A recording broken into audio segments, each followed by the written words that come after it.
సంబంధించి సురేష్ గారు అంటే ఇక్కడ మనం గమనించాల్సింది మనం ఒక పాయింట్ మర్చిపోయాం.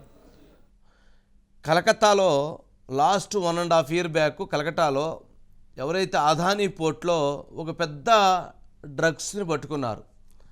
ఆ డ్రగ్స్ను పట్టుకున్నప్పుడు ఆ డ్రగ్స్ డెలివరీ విజయవాడలో ఉన్నటువంటి పడమట్లంకలో ఉన్నటువంటి ఒక హౌస్, ఒక గోడౌన్ అడ్రస్ చూపించింది. అక్కడికి వెళ్ళి ఆడకు పోయి చెక్ చేస్తే ఆ ఫ్యామిలీ ఎప్పుడో ముంబైలో సెటిల్ అయిపోయిందని చెప్పారు. వాళ్ళు చిన్న ఉద్యోగులట వారు.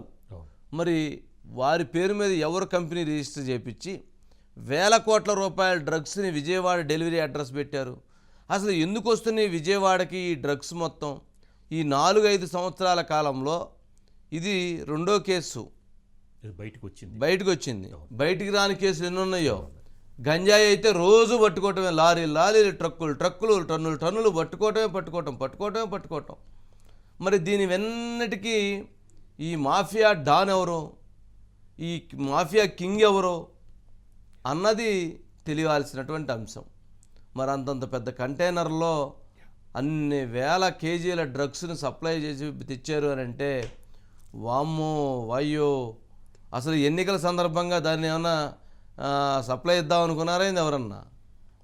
అంటే అది ఇక మనిషి ఇక ప్రమాదమే కదా, కిక్లోకి వెళ్ళిపోయినట్టే ప్రమాదం.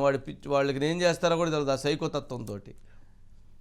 దీనికి సంబంధించి సురేష్ గారు, వంశీ గారు ఏంటండి ఏంది అసలు 25,000 కేజీల డ్రగ్స్ ఏంటి అసలు? వంశీ గారు మీరు చెప్పినట్లు ఇంటర్పోల్ సమాచారంతో ఇక్కడ సిబిఐ స్పందించడం వల్ల ఇది దొరికింది.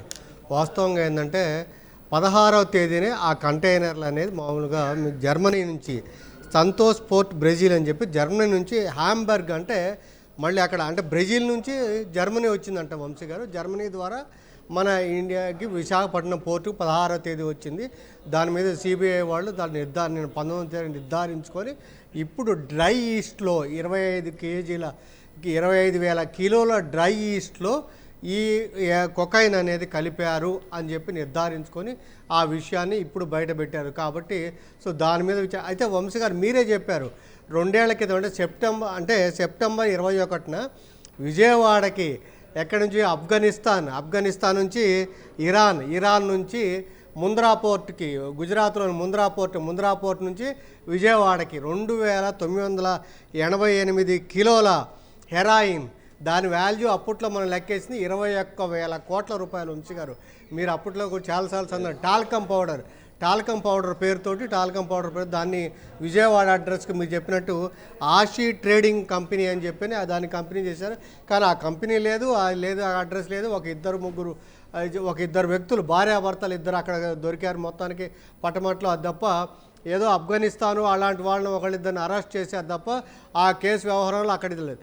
అంత సంచలనం 21,000 కోట్లు అంటే ఇప్పుడు 25,000 కేజీల దీంట్లో ఇప్పుడు హెరాయిన్ కలిపారు. ఇది మనకు మొత్తం మీద బైఫర్కేట్ చేస్తే ఇది 3,000-4,000 కిలోలు అయితే వంశీ గారు ఇప్పుడు మనం ఇప్పుడే చూస్తే ఇంటర్నేషనల్గా మార్కెట్లో ఒక గ్రాము 4,000 నుంచి 5,000 రూపాయలు ఉంటుందంట వంశీ గారు. ఒక గ్రాము 4,000 నుంచి 5,000 రూపాయల వరకు కూడా దాని వాల్యూ ఉంటుందంట. ఆ రకంగా చూస్తే అంత పెద్ద కన్సైన్మెంటు, అంత పెద్ద ఇది. మరి ఇప్పుడు ఇక్కడ అసలు ఒక్క ఆంధ్రప్రదేశ్లోనే ఇది అంత వినియోగమా? మీరు చెప్పినట్టుగా గంజాయి ఆంధ్రప్రదేశ్ నుంచి బయటకు ఎక్స్పోర్ట్ అవుతుంటే ఇతర కొకైన్ కానీ హెరాయిన్ కానీ ఇతర డ్రగ్స్ ఇతర దేశాల నుంచి ఆంధ్రప్రదేశ్కి వస్తున్నాయి. మరి అక్కడి నుంచి దేశంలోని వివిధ ప్రాంతాలకు తరలిస్తున్నారా, లేకపోతే ఆంధ్రప్రదేశ్లో ఇంత పెద్ద కన్సంప్షన్ అంటే వామో అసలు మనం ఊహించడమే చాలా కష్టంగా భావించాల్సి ఉంటుంది వంశీ గారు. ఓకే రైట్ సురేష్ గారు. అంటే